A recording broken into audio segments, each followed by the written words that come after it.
नमस्कार, स्वागत है आपका। आप देख रहे हैं हमारा खास कार्यक्रम प्रार्थना हो स्वीकार और मैं हूं आपके साथ सरगम पंत श्रीवास्तव। तो देखिए, हिंदू कैलेंडर का सबसे खास महीना है आषाढ़, जो भगवत उपासना का महीना भी कहा जाता है।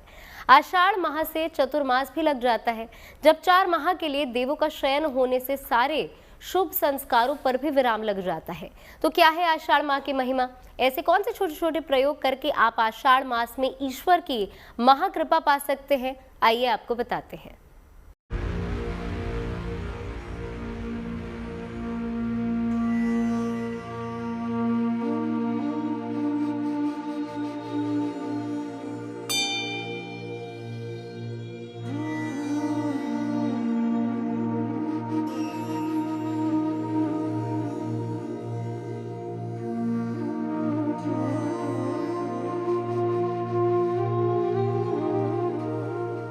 प्रकृति के श्रृंगार का माह है आषाढ़।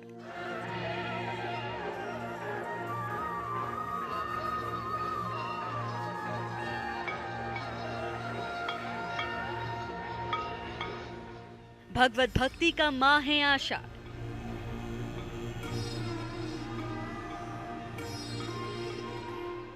जप, तप, ध्यान और साधना का माह है आषाढ़।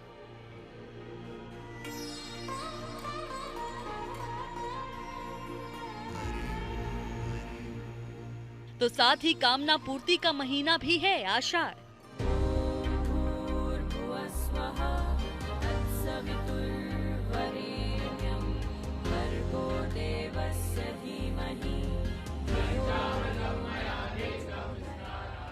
माना जाता है कि इस महीने में की गई भगवत उपासना से आपको हर दोष और पाप से मुक्ति मिल सकती है।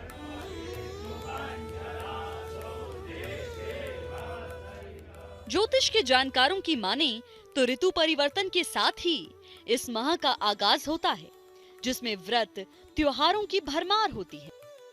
इसलिए आषाढ़ के महीने का महत्व कई गुना बढ़ जाता है। हिंदू पंचांग का चौथा महीना आषाढ़ का महीना है। ये संधि काल का महीना है। इसी महीने से वर्षा ऋतु की शुरुआत होती है। इस महीने से रोगों का संक्रमण सर्वाधिक होता है। इस महीने से वातावरण में थोड़ी सी नमी आनी शुरू हो जाती है। इस महीने को कामना पूर्ति का महीना भी कहा जाता है। इस बार आषाढ़ मास 30 जून से 29 जुलाई तक रहेगा। आषाढ़ का महीना मुख्य रूप से भगवान विष्णु, भगवान जगन्नाथ, माता दुर्गा और भगवान शिव और गुरुदेव महर्षि वेदव्यास के विशेष पूजन के लिए जाना जाता है। आषाढ़ का नाम है पूर्वाषाढ़ या उत्तराषाढ़ नक्षत्र के नाम पर पड़ा है। इस दौरान भगवान विष्णु योग निद्रा में चले जाते हैं, इसलिए इस महीने का महत्व और भी अधिक बढ़ जाता है। इस महीने में किए गए पूजा पाठ और जप तप का दुगना फल आपको मिलता है। इस महीने में ही भगवान जगन्नाथ की रथ यात्रा भी प्रारंभ होती है, इसलिए इस महीने का धार्मिक महत्व और अधिक बढ़ जाता है। चलिए पहले आपको बताते हैं आषाढ़ माह में कौन कौन से व्रत और पर्व आते हैं। आषाढ़ माह के शुक्ल पक्ष की प्रतिपदा से 9 दिनों तक गुप्त नवरात्रि मनाई जाती है, जिसमें माँ दुर्गा के 9 स्वरूपों की गुप्त पूजा की जाती है।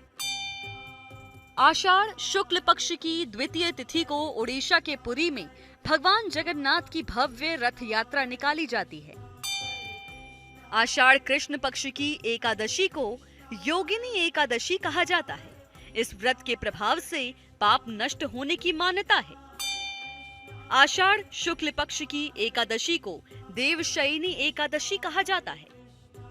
मान्यता है कि श्री हरि 4 महीने के लिए विश्राम करते हैं। वे क्षीर सागर में योग निद्रा में चले जाते हैं।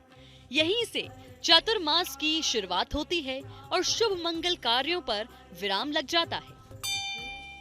आषाढ़ मास की पूर्णिमा को गुरु पूर्णिमा कहा जाता है। इस दिन महर्षि वेदव्यास का जन्म हुआ था। शिष्य अपने गुरुओं की पूजा कर उनका आशीर्वाद लेते हैं। ये भगवान शिव और माता पार्वती के पुत्र कार्तिकेय को समर्पित है, जो दक्षिण भारत और उत्तर भारत में विशेष रूप से मनाया जाता है। आषाढ़ पूर्णिमा से ये व्रत शुरू होता है, जिसमें अखंड सौभाग्य और अच्छे वर की कामना की जाती है। इसके लिए माता पार्वती की पूजा की जाती है। आषाढ़ अमावस्या पितरों की शांति, तर्पण और दान पुण्य के लिए जानी जाती है। इस समय को ऋषि मुनियों ने भी आत्मचिंतन के लिए सबसे उत्तम महीना माना गया है, क्योंकि इस महीने में वर्षा ऋतु का भी आगमन होता है और प्रकृति में भी ऊर्जा बनी रहती है। इस महीने में कई लोग पूजा पाठ या अपने धार्मिक अनुष्ठान का संकल्प लेते हैं और ज्योतिष शास्त्र में आषाढ़ महीना के दौरान सूर्य और मंगल देव की पूजा का अत्यंत प्रभावशाली और चमत्कारी मानी जाती है।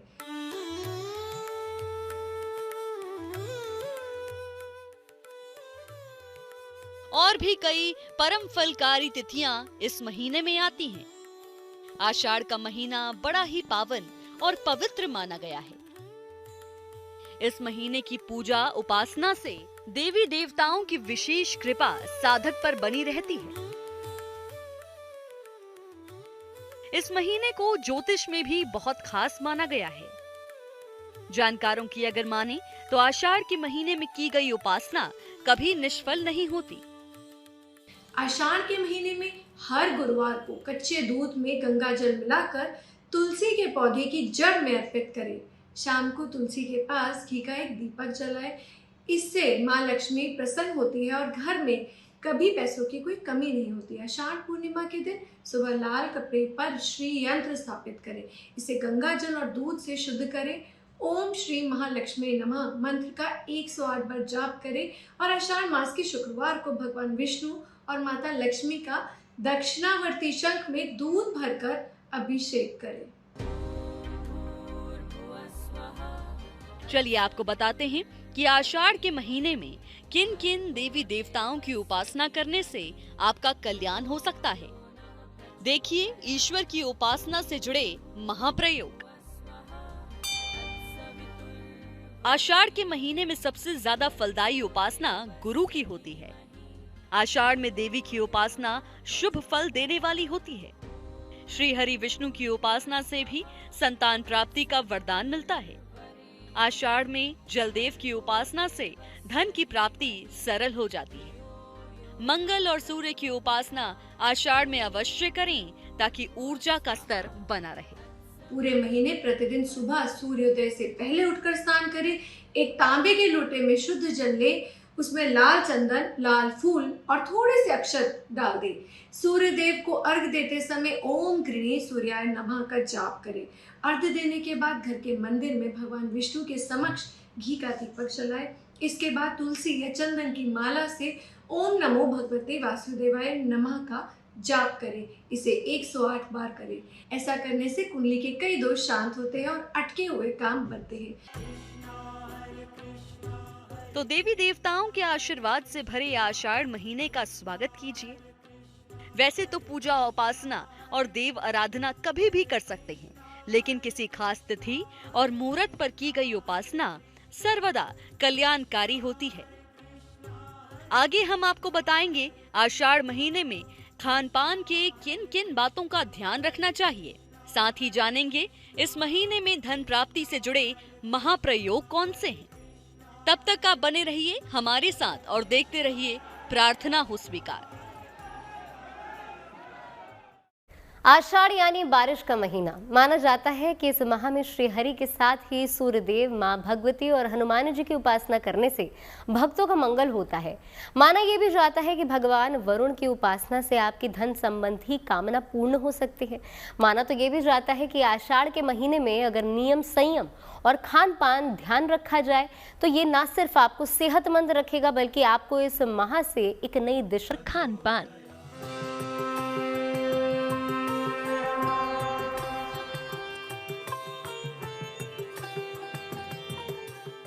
आषाढ़ को वरुण और इंद्र का महीना माना जाता है।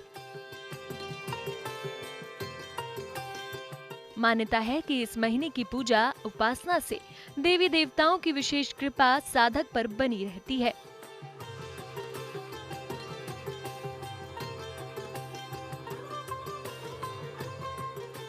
चलिए आपको ज्योतिष में बताया एक महाप्रयोग बताते हैं जिससे आपके जीवन से भी धन की कमी हमेशा के लिए दूर हो सकती है। किसी बरगद या पीपल के पेड़ के नीचे कोई उगा हुआ छोटा पौधा जड़ सहित निकालकर अपने घर में स्थापित करें।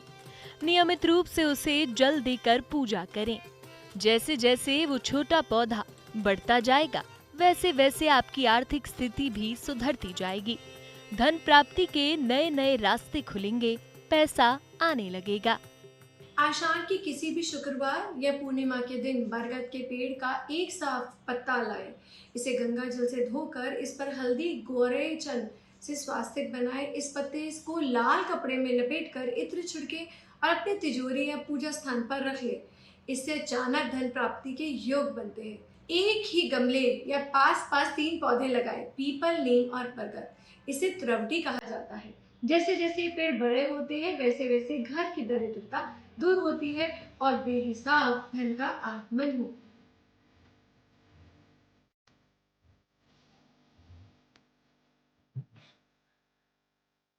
माना जाता है कि आषाढ़ में श्री हरि की साधना अमोघ है। साथ ही ज्योतिषी महाप्रयोग से ये साधना फलकारी बन जाती है।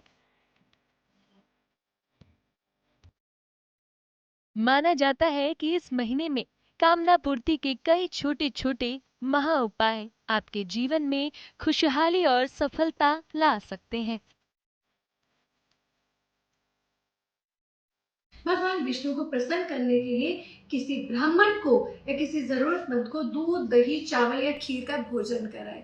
हर शाम को तुलसी के पौधे के पास एक घी का दीपक जरूर जलाएं और परिक्रमा करें। ध्यान रखें कि देवशयनी एकादशी के बाद चातुर्मास शुरू हो जाता है, इसलिए इस दौरान नियमित तुलसी पूजा भाग्योदय करती है। आषाढ़ मास की पूर्णिमा के दिन घर में श्री सत्यनारायण भगवान की कथा का श्रवण या पाठ करें और गरीबों को प्रसाद बांटें। इससे भी परिवार में सुख और शांति बनी रहती है। ज्योतिष के जानकार बताते हैं कि भले ही श्री हरि इस महीने से अपने चतुर्मास के प्रवास पर निकलते हैं, भले ही मंगल कार्यों की वेला पर विराम लग जाता हो, लेकिन कामना पूर्ति के ये छोटे छोटे महाप्रयोग आपके रोजगार और कारोबार में तरक्की के द्वार खोल सकते हैं। इस महीने में किए गए विशेष ज्योतिषीय उपाय और साधनाएं जीवन से आर्थिक तंगी, कर्ज और दरिद्रता को दूर करती है। आषाढ़ में जल देवता मतलब वरुण देव की उपासना करने से धन प्राप्ति के लिए नए मार्ग खुलते हैं। रोजाना सुबह तांबे के पात्र में जल लेकर उसमें काले तिल और लाल चंदन मिलाकर सूर्य देव को मजबूत करें, जिससे व्यापार और नौकरी में धन लाभ। आषाढ़ मास में बेल बिल्कुल भी ना खाएं। इस महीने में जल युक्त फल ही खाने चाहिए। जहां तक संभव हो तेल वाली चीजें खाने से बचें। इस महीने सौंफ, हींग और नींबू का प्रयोग लाभकारी होता है। आषाढ़ का महीना गर्मी और बारिश का संधिकाल होता है, जिससे पाचन शक्ति कमजोर हो जाती है और संक्रमण मतलब इन्फेक्शन का खतरा बहुत बढ़ जाता है। इस दौरान हल्का सुपाच्य और ताजा भोजन करना चाहिए। हरी पत्तेदार सब्जियां और ज्यादा तेल मसालेदार खाना खाने से बचें। इस महीने में सत्तू और खस का सेवन पेट को ठंडक देता है, इसलिए सत्तू और खस को सेवन आप लोग करें। हींग और सौंफ का इस्तेमाल करें। ये चीजें पाचन शक्ति को मजबूत करती हैं। आप नींबू और नारियल पानी भी पी सकते हैं। तो ज्योतिष में बताए इन विशेष उपायों का आप भी प्रयोग कीजिए और अपने जीवन से संकटों की छाया को दूर कर दीजिए, क्योंकि ये माह है देवी देवताओं से विशेष अनुकंपा पाने का।